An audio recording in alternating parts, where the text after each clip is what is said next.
سلام، امیدوارم حالتون خوب باشه. خرید محصولات فیک یکی از معضلاتیه که مصرف کنندگان محصولات مراقبت از پوست و مو باهاش واقعا مواجهن. این موضوع مختص ایران هم نیست، تو بقیه کشورهای دنیا هم احتمالاً همچین چیزی وجود داره، ولی توی کشور ما این موضوع خیلی حادتره، به خاطر اینکه این برندهایی که وجود دارن مردم ما دسترسی مستقیم به سایتشون و نمایندگی های فروششون ندارن. اینجا نمایندگی ندارن اونا، پس مردم خیلی با ریسک بالا خرید میکنن. اگر شما جزء افرادی هستین که از این محصولات میخرین یا تصمیم گرفتید که از این به بعد بخرید، شاید این ویدیو تا حدودی بتونه کمکتون بکنه.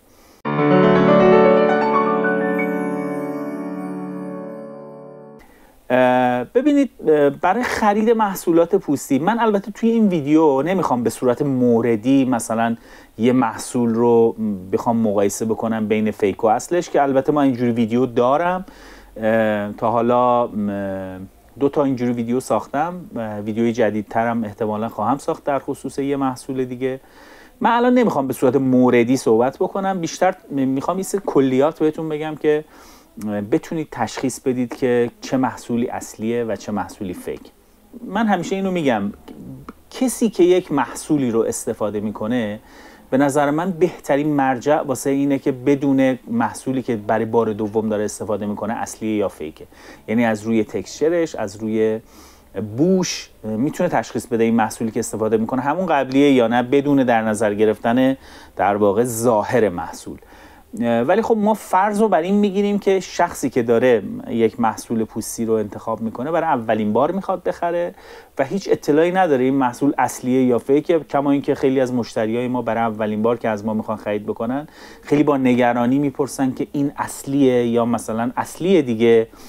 خب فارغ از این که هیچ فروشنده‌ای به محصول فیک خودش نمیگه فیک، همه میگن اصلیه. خب ما هم سعی میکنیم تا جایی که میتونیم اطمینان بدیم به مشتری. اولین چیزی که من همیشه میگم اینه که افراد باید از جای مطمئن خریداری بکنن. کسی که یک فروشنده‌ای که سالهاست داره محصولات رو میفروشه، قبلا با شرکت‌های معتبری کار کرده، اون موقع که تو ایران نمایندگی داشتن، الان هم ادامه داده، خب طبیعتاً اون نمیاد اعتبار خودش رو زیر سوال ببره و محصول فیک بفروشه. این جور فروشنده ها معمولاً فروشنده هایی هستن که دنبال اینن که مشتری رو نگه دارن، یعنی یه جنسی رو به مشتری میفروشن با یه قیمت مناسب، کیفیت اصلی که مشتری برای بارهای بعدی هم بیاد خرید بکنه. دنبال فروش یک بار نیستن. باید دقت بکنید، جای معتبر لزوماً به این معنا نیست که جایی که زیاد داره میفروشه، پیجایی با فالوورهای چند صد هزار. واقعا این نشانه معتبر بودن نیست. میتونه یکی از در واقع نشانه های اعتبار باشه ولی همه چیز نیست. محض اطلاعاتون بگم، خود من محصولات فیکی که میخرم و باهاشون ویدیو میسازم، مقایسه فیک و اصل میسازم، همشون رو از یک فروشگاه بسیار بسیار پرفالوور میخرم توی یکی از جزایر جنوب کشور. هر دفعه استوری فروش میذاره 10 صفحه استوری فروش میذاره که تو هر صفحش بالای 30 نفر کد رهگیری داره. ببینید چقدر فروشش بالاست، ولی متاسفانه فیک میفروشه. یعنی به وضوح در روز روشن داره فیک میفروشه. پس یک فروشگاهی با فالوورهای چند صد هزار یا میلیونی لزوماً به معنای اعتبار اون پیج نیست. باید به چیزهای دیگه ای دقت بکنید. 2 تا من نشانه میخوام بهتون بگم، 2 راه میخوام بهتون بگم که بتونید تشخیص بدید که محصول اصلیه یا فیک. راه اول اینه که شما بلافاصله، یعنی الان تصمیم گرفتین یه محصولی رو بخرید، یه سرم پوستی، یه کرم دور چشمی، ضد آفتاب بخرید، بلافاصله وارد سایت رسمی اون برند بشین، محصول مورد نظرتون رو سرچ بکنید و قیمت دلاریش رو ببینید. مثلا یک محصولی وقتی قیمت دلاریش $20 با دلار 100,000 تومانی، اون باید شما هول و هوش 2 میلیون تومان برای اون محصول باید هزینه بکنید.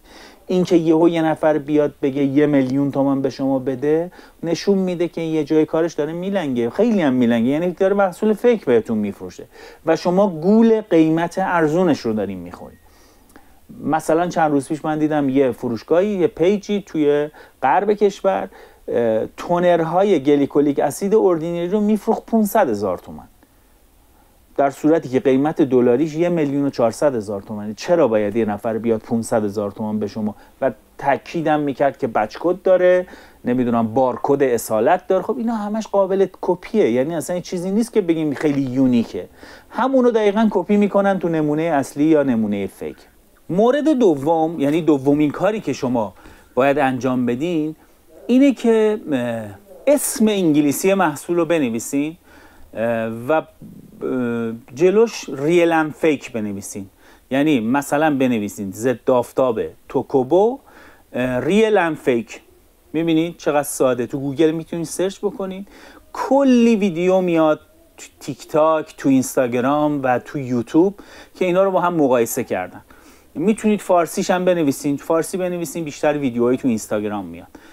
این ویدیوها رو ببینید واقعا، یعنی از قبل از اینکه میخواین محصول رو بخرین یه اطلاعات کلی راجبش داشته باشین، به لحاظ ظاهری قیافه محصول رو ببینید و اون با اون فاکتور شماره 1 به لحاظ قیمتی که گفتم با هم مقایسه بکنید، ببینید اگر با عقل جور در میاد اون نشانه هایی که تو نمونه اصلی و فیک دیدید با هم دیگه یکی میشه، خب میتونه اصلی باشه و میتونید بخرید. ولی سعیتون بر این باشه که از جای مطمئن خریداری بکنید، از یک آدم معتمد خریداری بکنید.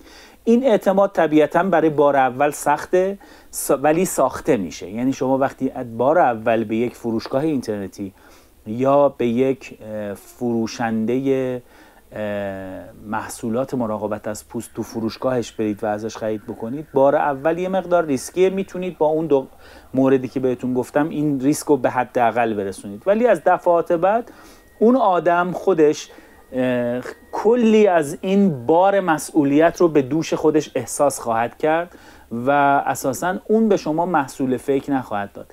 سر قیمت گول نخورید. ببینید شما همیشه باید با قیمت دلاری رو با اون چیزی که به شما میدن مقایسه بکنید. چند روز پیش دوستی از توی یکی از فروشگاه‌های سفورا تو دبی قیمت کرم آبرسان 100 ساعته کلینیک رو برای من فرستاد. قیمت درهمیش رو فرستاد. وقتی من یه ضرب و تقسیم کردم 100 ساعته کرم آبرسان 100 ساعته 75 میل کلینیک قیمتش چند بود؟ به پول ما با دلار 100,000 تومانی و درهم 20 و چند هزار تومانی میشد 5,500,000. ولی الان شما پر 2 تومن، 2,200، 2,300، 2,500. خب فیکن دیگه. یعنی شما نیازی نیست خیلی مثلا کار عجیب غریبی کنید تا متوجه بشید که کلینیکی که 5,500 باید قیمتش باشه به شما میدن 2,500 فیکه. واقعا خب فیکه. یعنی این یه چیزیه که خیلی واضحه. یکم دقت بکنید، یکم در واقع یه 2 تا 4 تای ذهنی بکنید، کاملا متوجه میشید محصولی که داره دست شما میاد اصلیه یا فیکه. خودتون باید مراقب پوست خودتون باشید. افراد سودجو هیچ مسئولیتی در قبال سلامت پوست شما ندارن. اونا میخوان جنسشون رو بفروشن، زیادم بفروشن و سودشون رو بکنن. شما باید خودتون مراقب خودتون باشین و در دام این افراد نیفتید.